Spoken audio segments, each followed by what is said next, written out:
I'm probably going to talk really fast. One, because I'm nervous, but two, because I probably told you more than you could ever learn in one. So if you're interested, I'm happy to give you this PowerPoint. You don't have to read everything that's there. You can go back and look at it later if you're interested, and if you're not, don't tell me. I want to know. No, don't play.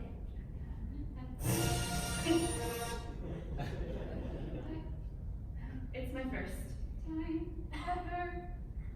You're doing great. As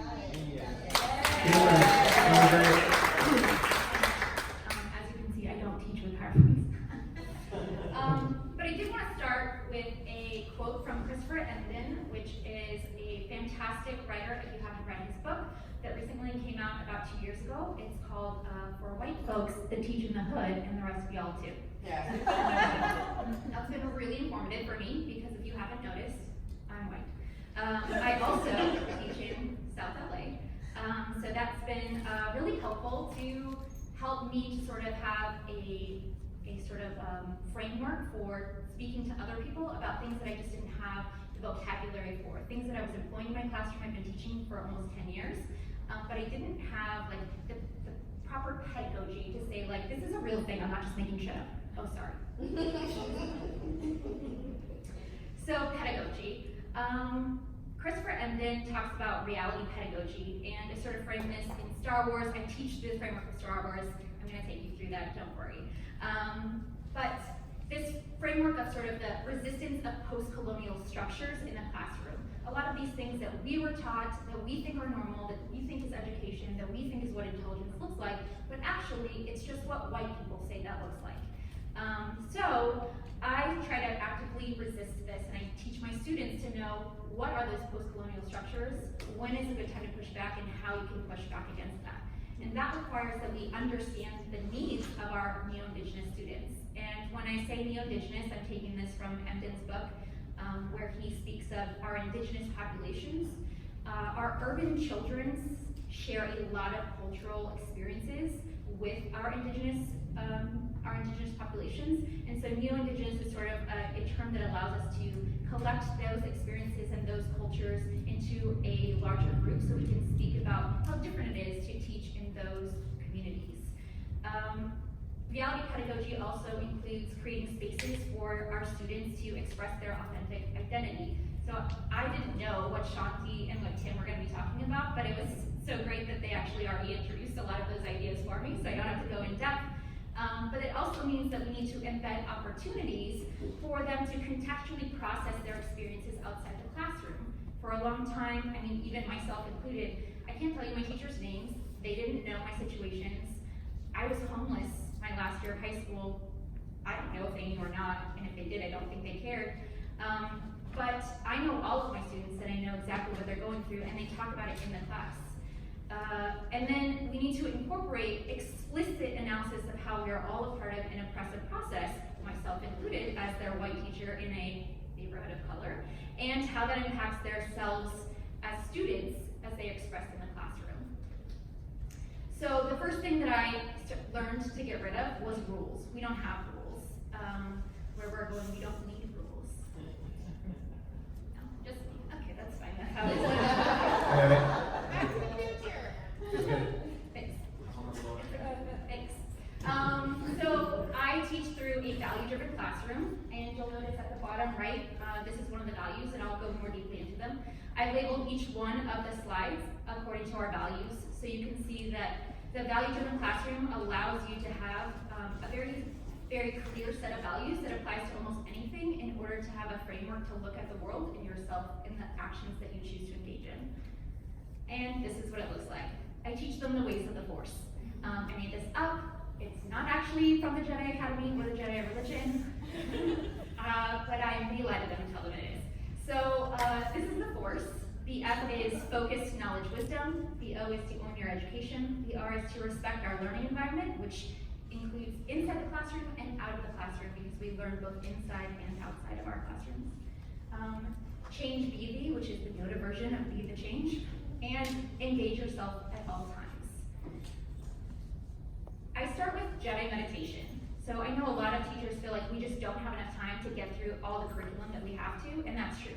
But you have even less time if your kids are checked out. So the first 5 minutes of every class is meditation. They write down their homework, they sit down, and they get guided medication. Not medication, I don't do that. I'm not medicating. But we do meditation. And if this is something that you see and you're like, I saw a panelist talk about this at Comic-Con, I'm going to do it, and then your kids hate it, they will. They will hate it for the first week or the first month, and then somewhere along the line, like 3 months in, when you forget to do it, they will come at you. When it's before a test, it's not even in your class, they'll ask for a longer time. And I'll show you some quotes. So if you decide to try it, just stick with it. Eventually, they'll see the value in it. It's uncomfortable at first, being alone with your own thoughts, but over time, they start to value it. This year, I'm going to start including mindfulness writing exercises, so we'll have 5 minutes of their just sort of thinking through a guided meditation, and then they'll have time to write. So, as an English teacher, they're also writing. But they don't have to show me one if they don't want to. And then this requires purposefully planning the space for process and reflection. And I end every single meditation the same way. Like, it ends, and then I always go, hi, how are you? Every day, the same way. And sometimes, after a while, they figure that out, and then in uniform, they all go, hi, how are you? And kids will, it's just crosstalk, everybody talks at the same time. Some kids end up taking the mic and they'll say actually I'm not doing okay, my grandma's sick this weekend, or I didn't get any sleep last night, or I'm feeling really good. And it's 2 or 3 minutes. If one kid seems like they need more, more attention than others, they get the mic. If a lot of kids have some worries, we might spend another 2 minutes talking about the test that's coming up.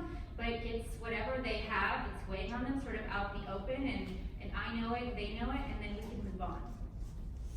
So I also created a ranking system. So I used applied game theory. My master's is in digital learning and urban education, and I created a ranking system using the expectations of my classroom.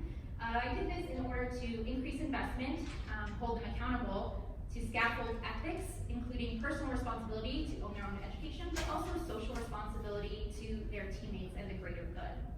This is a very old photo. As you can see, I don't have hair like that anymore. But that's one of my 7th grade students when I first started teaching this about 4 or 5 years ago. As you'll notice, this is part of focus, knowledge, wisdom, because when you focus, you gain knowledge, and then you apply that in wisdom, as in applied game theory. What? So here's just a paper version of what that ranking looks like. So they start out as Jedi initiative, or what? Stop. I swear when I talk to kids, I'm not as ridiculous as I am right now. So, Jedi initiatives are how they come in. And I look at, are you upholding the ways of the Force? And I sign off. They have to pass their trials, which are actually geography tests.